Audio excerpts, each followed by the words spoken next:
कोई इल्तिजा करने आए हो तो तुम्हारी हर इल्तिजा रद्द हो जाएगी। मैं सिर्फ और सिर्फ अपने बेटे के कहने पर खामोश हूं दिलावर, वरना अभी तक तुम जेल में होते और तुम्हारी बेटी मेरे घर से बाहर। दानिश का बहुत शुक्रगुजार हूं कि उसने तुम्हें ऐसा कदम लेने से रोक दिया। सिर्फ मानूर के निकाह तक, एक बार ये निकाह हो जाए उसके बाद हर बात का हिसाब होगा दिलावर।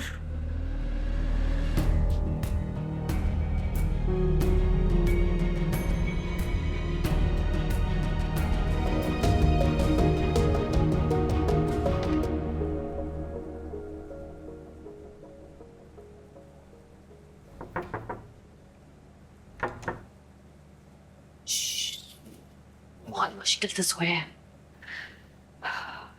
जैन को याद कर रहा था कब से, कह रहा था जैन चाचू के पास लेके जाए मुझे, उनके साथ बातें करनी बहुत सारी। मैंने बड़ी मुश्किल से फैलाया, मैंने कहा कि जैन चाचू गए मैं आउट ऑफ सिटी, जैसे ही आएंगे मैं तुम्हारी बात कराऊंगी। मुझे भी जैन भाई की बहुत याद आ रही है। भाभी, जैन भाई को उनकी ज़िंदगी के इतने इम्पोर्टेंट और अहम मौके पर ऐसे अकेला छोड़ देना ठीक है क्या? नहीं, ठीक तो नहीं है। इनफैक्ट हमें उसके साथ होना चाहिए था, लेकिन तुम जानती हो ना मम्मा के ऑर्डर्स हैं कि अगर कोई जैन के निकाह में गया तो उनसे बुरा कोई नहीं होगा। लेकिन ये ठीक तो नहीं है ना भाभी। मैं जैन भाई को ऐसे अकेला नहीं छोड़ सकती। भाभी, आप जफर भाई से बात करें ना। देखिए, अगर वो मान गया तो अम्मी भी मान जाएगी। अली से ये इतना सिंपल नहीं है जितना तुम्हें नजर आ रहा है। मामा वैसे ही उसको पसंद नहीं करती थी। सोचो अब मानूर इस घर में आ जाएगी शादी होके तो उनका गुस्सा जायज़ है, बट स्टिल मैं जफ़र से बात करूँगी, उन्हें मनाऊंगी। आई होप वो मान जाए, आई होप सो। अगर आप प्यार से मनाएंगी तो देखना वो ऐसे मान जाएंगे। पागल। चलो जाके सो जाओ, बहुत देर हो गई। लेकिन आप बात करेंगी? हाँ ना, बात करूँगी बाबा। Good night.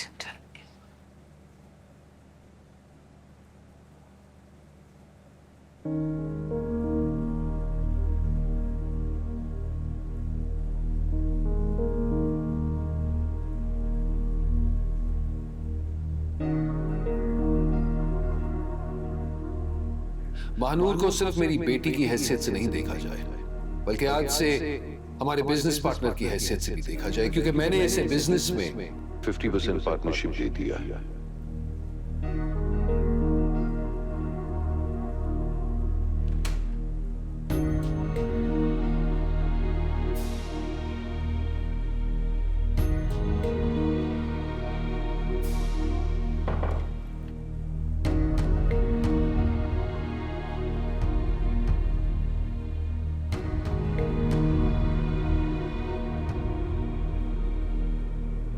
मुनी साहब,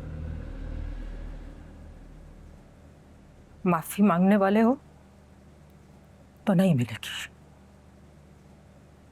कोई इल्तिजा करने आए हो तो तुम्हारी हर इल्तिजा रद्द हो जाएगी।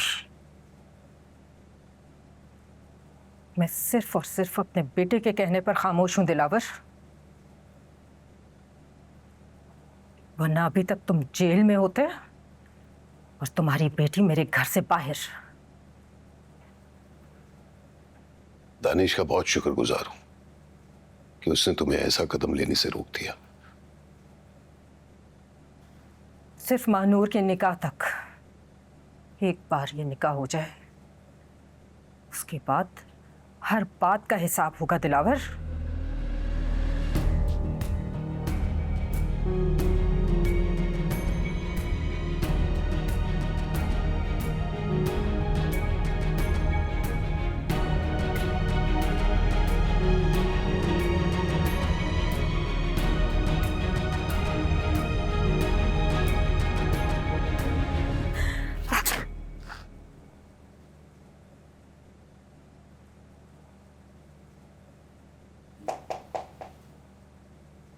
जे सूप ये लो। थैंक्स।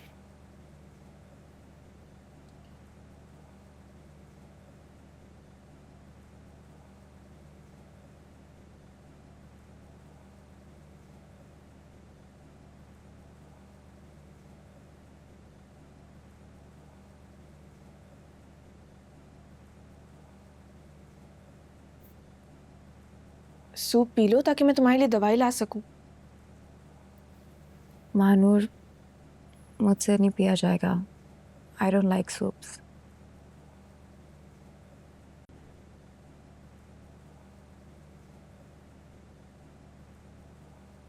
पता है, बचपन में जब अम्मी को ऐसी सब्जी बनाती थी जो मुझे पसंद नहीं होती थी ना, तो मैं भी तुम्हारी तरह नाक चढ़ा लिया करती थी।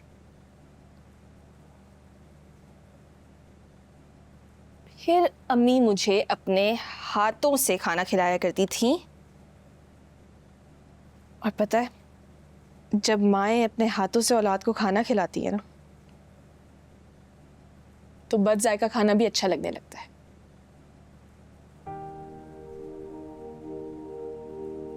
आई एम सो सॉरी, मुझे नहीं पता था। मैंने पहले कभी किसी को सूप नहीं पिलाया। It's okay. अच्छा है।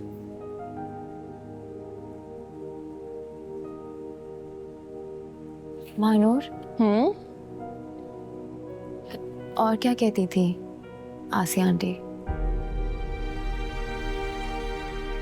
आंटी, अम्मी बोलो उन्हें महविश।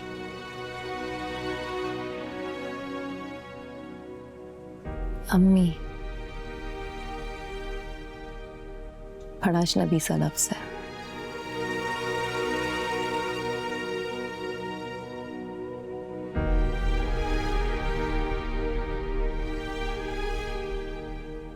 उनको कभी मेरी याद नहीं आती थी।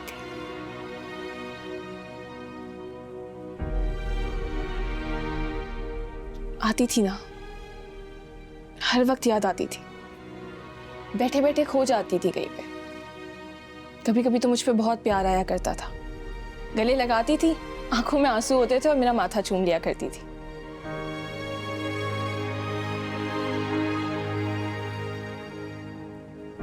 लेकिन उनकी आंखों में हमेशा नमी होती थी। मुझे लगता था वो आंसू खुशी के आंसू हैं,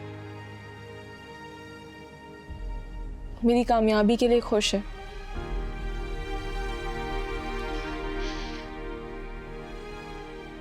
ये पहेली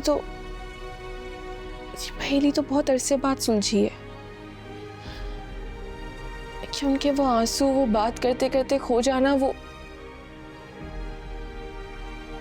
सब कुछ उनकी आदत नहीं थी महविश।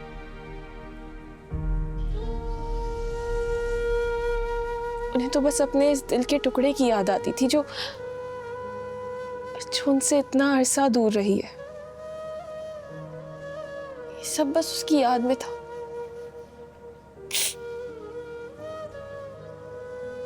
जो उनके पास तो नहीं था, लेकिन उसका एहसास हमेशा उनकी जात के साथ जुड़ा हुआ था।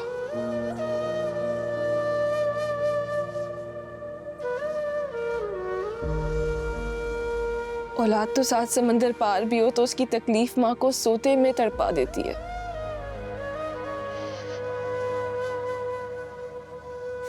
कभी जबान से इकरार नहीं किया उन्होंने, लेकिन अब अगर मैं सोचती हूँ तो मुझे लगता है उन्हें तो बस हरदम तुम्हारी याद आ रही होती थी।